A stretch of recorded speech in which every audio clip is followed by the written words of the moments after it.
do it on a wall. It can go anywhere. So I had one Be thing creative, I wanted be was creative. some more cash. So I figured $300,000 would make me feel very, very secure and easy. And they added, every time I get money, I take a slip of paper, I write down where it came from, how much it is, and I'm closer to my $300,000. So I'm not always going, I need $300,000, I need $300,000. Yeah, right. Oh, excellent. So you're already seeing the evidence that it's showing up. I know Exactly. that's really powerful. And the altar is interactive. You don't genuflect and walk by. You do things on this altar. You use it. It's a reflection of you, and as you change, it changes. And it's about the present. So this is a little bag or box or things, I have several, is where, okay, I really want to torture myself. I want to remember that I need to be guilty about something. So a slip of paper with all the things you'd like to be guilty about, you put in this little pouch, or dreams lost, whatever. You keep this closed. If you must torment yourself, you take it out, you look at it, you put that down for the week or the month and say, I must remember that I don't want to feel guilty, so do I need to take an action to do something about that? Okay. Or just release it? But it is not the focus. It's just one thing. So it's what you want instead of that is what you focus on. Exactly. So if it's about guilt, if I don't want guilt, what do I want instead of that? Exactly. And then you focus on that.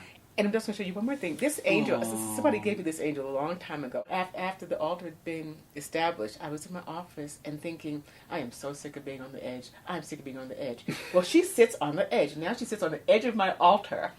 And it's to remind me, I don't want to be on the edge. So if I'm doing something, how do I get off? And also, she's thinking about what's my next step. What can I do? And I have support in the process. The second tier is family and friends and your world. So your work, your family, your friends, that kind of your particular focus. And so is that pictures? Like you would put pictures? It's pictures, but it's things too. I have an Agnus Dei, which is a little heart that a nun actually gave to my mother when my mother was having me. She wasn't Catholic, but she just gave it to her. And my mother gave it to me when I had my son, and now I have it, and I'll pass it on to his wife or grandchildren or something. And I have things around work there on the second tier because I have to focus on that. If I want the $300,000, the probability is I need to do some work. You need some other people and to share your gifts. And then the bottom tier is how the world affects you and how you want to affect the world. And so I have one thing I have on there is a Hawaiian cloth because I love traveling and I love Hawaii, so I put that down to remind me, and some other things. So it's personalized. I help people to design these. And each one is different. And I do a reading for them, and that then helps to establish what path they need to go in right now, and then it just changes. It just always changes. The picture is consistent. You must have a nice picture of yourself. And a current picture of yourself. Yeah. Well, My altar. I'm excited about this Good, because good. this is really excellent. And Karen teaches. You said you help people to design Right. their altars. So do you do it individually or groups? I do it both. I do it in groups, and when we do groups, we also make community altars. I learned about community altars a long time ago from someone named Sobonfu Somé, and so we do those and the individual altars.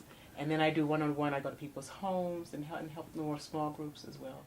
It sounds like it's a lot about intention, like deliberately It is. thinking about deliberate thoughts and then being really intentional about, okay, I need to focus here. Exactly. Again, this is what am I going to put on my altar? What is it that I'm wanting to move towards? What is it that I want? What is it that I want to heal and fix? And as you put all that on your altar, it seems to sort of move you in that direction so and that my your real attention truth, is there. exactly, your truth, period. Cool. Really exciting. Altars that altar. And you could find out some information about that on Karen's website. KarenJonesMeadows.com. There you go. KarenJonesMeadows.com. And my email also. No? onpurposenow@cs, as in CharlesSam.com. And I'll put that across the screen too, Great. so it'll all be spelled out. Yeah, what a pleasure. It's been such a pleasure talking to you. And thank you so much for all this great information.